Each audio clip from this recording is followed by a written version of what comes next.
How to increase or decrease the display brightness on this Lenovo Legion 5 Pro laptop or on different model also.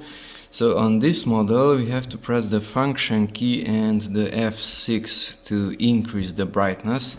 There is a sunshine symbol and a plus, so that's increasing, and F5 is decreasing it.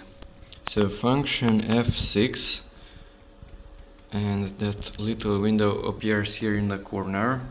Function F5 and the brightness is lowered. Function F6 is increasing the brightness and F5 is decreasing the brightness. You can hold it down also, you don't have to tap it.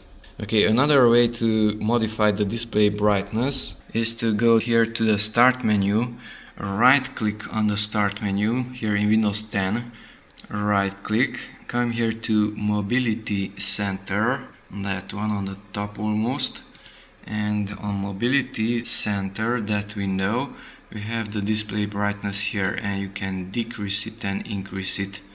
Okay, another way to get to this window is to press the Windows key and X.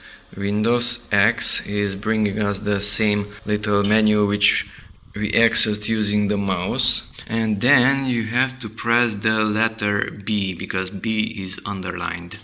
So Windows X and B. It's already open, so I can press B and the same window appears. Escape closes it, so Windows X and then separately the B. And from here you can modify the display brightness, lower or higher value. You can click on that icon also to change the display brightness settings for your power plan. So Windows X and B, and from here you can modify the display brightness.